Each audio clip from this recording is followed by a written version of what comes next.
Avec ta vieille robe. Et tes bas qui roulent sur les chevilles.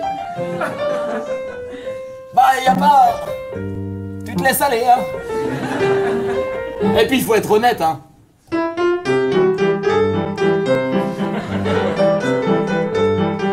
On n'a pas tous les jours 20 ans. Et puis surtout, il y a Biancaneve. Ça veut dire Blanche-Neige en italien. À l'aube de pianistologie symphonique qu'il jouera le 23 mai 2015, Simon Fache nous a accordé une interview au Sentier des Halles.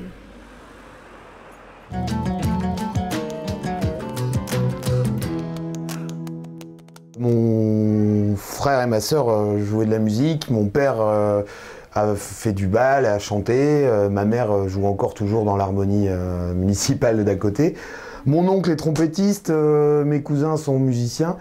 Donc voilà, moi je suis tombé dedans étant petit, et comme je dis souvent en fait dans la famille, on ne demandait pas si on voulait faire de la musique, on demandait quel instrument on voulait faire. Tellement c'était normal en fait, c'était habituel.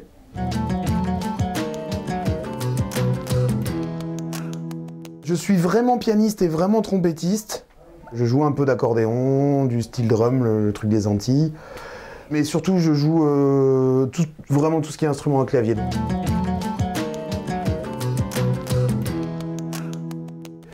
Ouais, c'est un monde que j'ai complètement découvert. J'avais, à vrai dire, faut le dire à personne, mais je déteste les one-man shows.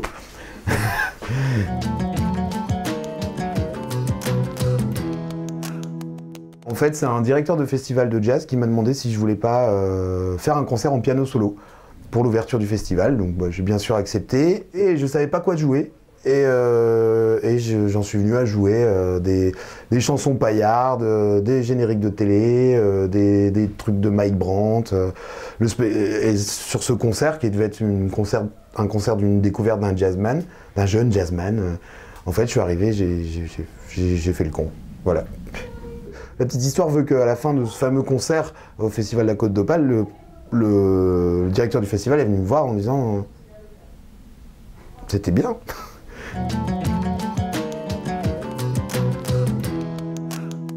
Les gens viennent voir un concert et qui se retrouvent surpris par toute la partie un peu théâtrale, humoristique, tout ça. Et donc là, oui, ça a été un carton. Alors, mais pourtant, c'était un gros risque parce qu'ils venaient voir une révélation, entre guillemets, jazz.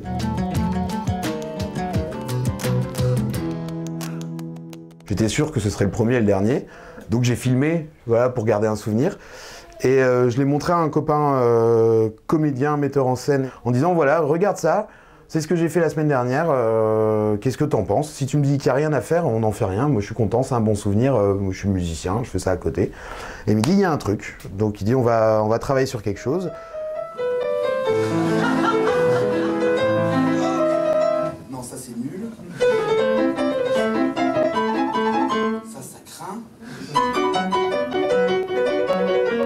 Ça c'est trop dur.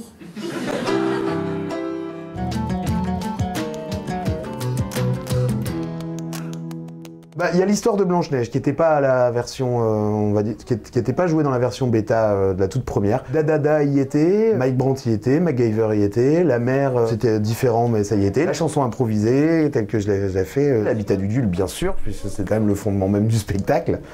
Il y a un discours de fond qui est un truc pour lequel entre guillemets je milite, c'est qu'il y a pour moi, il n'y a pas de petite ou de grande musique, il y a des musiques plus ou moins savantes, mais ce qui est important, c'est ce que le musicien ou l'interprète donne et ce que le public reçoit.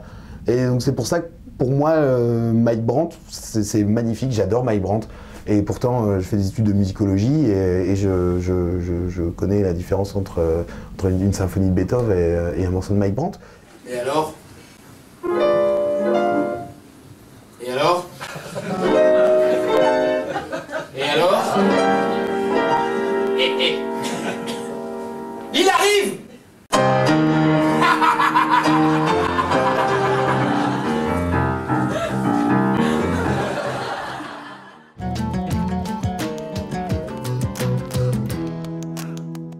Pianistologie fête sa 100e. Donc j'ai décidé pour l'occasion de faire un événement exceptionnel donc au théâtre Sébastopol, qui est le théâtre, le grand théâtre de Lille, Donc la version, le même spectacle mais en version symphonique, c'est-à-dire que je serai accompagné de 80 musiciens.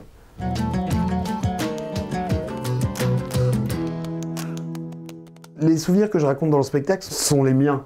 Voilà, quand je parle du dimanche en famille, quand je joue MacGyver dans une espèce d'ambiance où on a trop mangé, on regarde la télé, voilà, moi c'est des trucs qui me sont proches. Et en fait je me rends compte qu'on est des centaines, des milliers à avoir vécu ça. Et quand il y a un spectateur, on dit mais oui, mais je me souviens, c'est grosse bouffe de famille, et puis on regardait le générique, et toute cette musique, et ce côté un peu enivrant, et en fait, de voir que je partage ces souvenirs-là avec plein de gens, ça c'est assez émouvant, oui.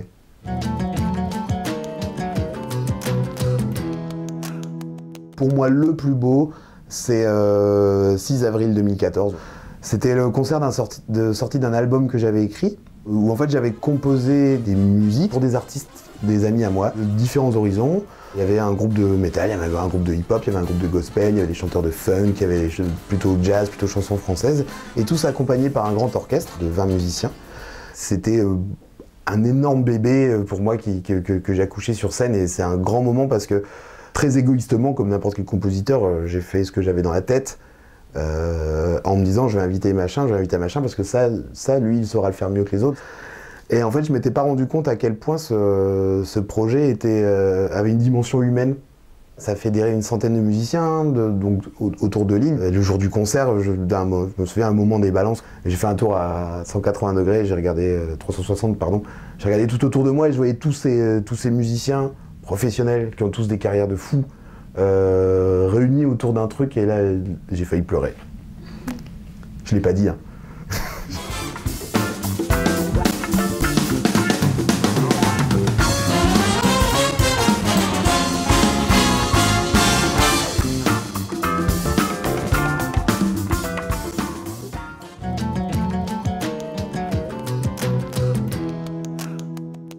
Je suis rentré dans la Ligue d'impro du Nord par hasard il y a 10 ans, j'ai fait quelques spectacles, ensuite j'ai commencé à faire des matchs.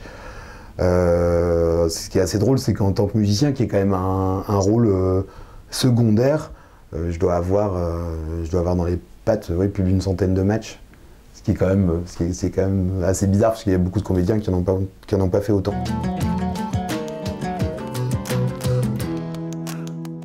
S'il y a un truc que j'ai appris en jouant avec la Ligue d'impro, avec les comédiens, tout ça, c'est qu'il y a deux choses.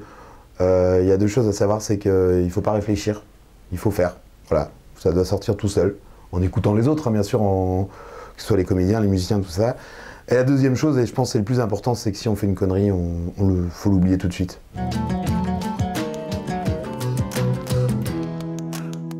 Arthur est venu voir un match d'impro à la Cigale. Il avait été invité par Arnaud de sa mère.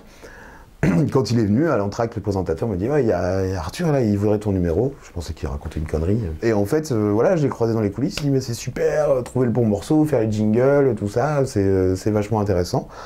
Et donc oui, effectivement, dans l'émission, j'ai pas un peu le même rôle, j'ai exactement le même rôle. Voilà, il m'a fallu 2-3 émissions pour comprendre quelle place j'avais le droit de prendre. Parce que c'est compliqué, parce que on arrivait le premier tournage, je me dis bah Simon, de toute façon, tu connais ton boulot, je vais pas t'apprendre, tu fais comme d'hab. C'est le seul briefing que j'ai eu avant de commencer. Et à la fin du premier tournage, je fais mais vas-y plus. Le deuxième, il fait allez encore un peu plus. Et le troisième, il dit bah voilà, il me dit c'est super, c'est la bonne place, c'est ça qu'il faut faire. Donc j'ai carte blanche entre guillemets. Donc c'est à moi de juger le moment où je dois jouer, ou au contraire je ne dois pas jouer.